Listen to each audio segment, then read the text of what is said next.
প্রথম কথা হলো যে আল্লাহ রসুল সাল্লাল্লাহু আলাইহি ওয়াসাল্লাম আমাদেরকে দাওয়াতের কিছু পদ্ধতি শিখিয়েছেন।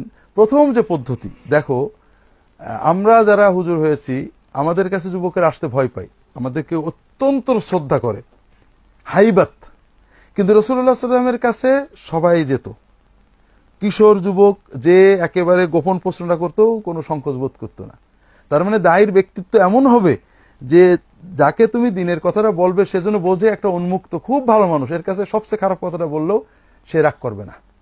এটা হলো দায়ীর ব্যক্তিগত আখলাক, চরিত্র যেটা থাকা উচিত। এটা রাসূলুল্লাহ সাল্লাল্লাহু আলাইহি ওয়াসাল্লামের মডেল।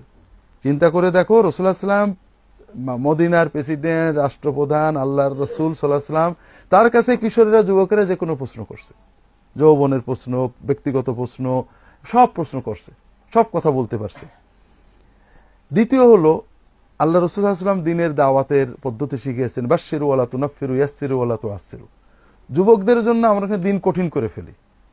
সালাতের আগেই টুপির দাওয়াত দাও, ইসলামের আগেই কেউ তোমরা সুফি সাহেব হওয়ার দাওয়াত দাও, কেউ সালাফি সাহেব হওয়ার দাওয়াত দাও না, তাকে ইসলামের দাওয়াত দাও, তাকে ইমানের কথা বলো, নামাজের কথা বলো, এরপরে যেটা কম বেশি হতে থাকে।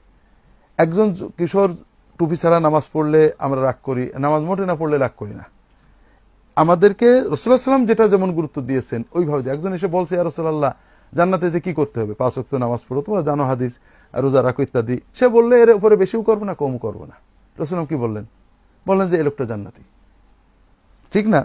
কেউ যদি ফরজটা অন্তত পালন করে, রাসূলুল্লাহ নিজে তাকে জান্নাতি বলছেন, তো তুমি তার সাথে জড়বা কেন? এই জন্য তাকে বলতে হবে যে আল্লাহর দিন সবচেয়ে সহজ।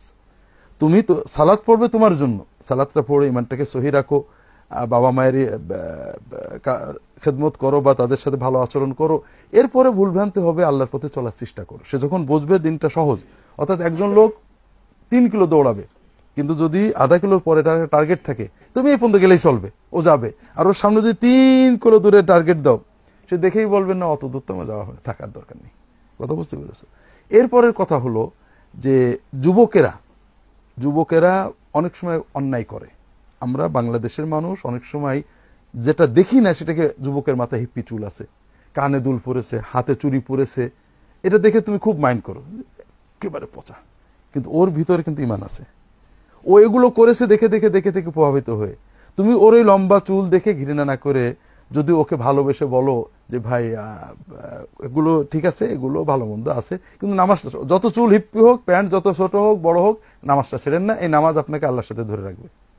তাহলে ও নামাজের দিকে এগিয়ে আসো। আর প্রথমেই যদি চুল নিয়ে সমালোচনা করো, বলো যে শয়তানদের মতো দেখা যাচ্ছে, এটা ইসলামের কথা না। ইসলাম তো এরকম হিপ্পি চুলের ওই রকম সমালোচনা করিনি।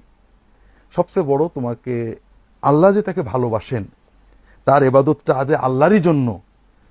মায়ের ভালোবাসা যত মজা লাগে, আল্লাহর ভালোবাসা তার চেয়ে মজা লাগে।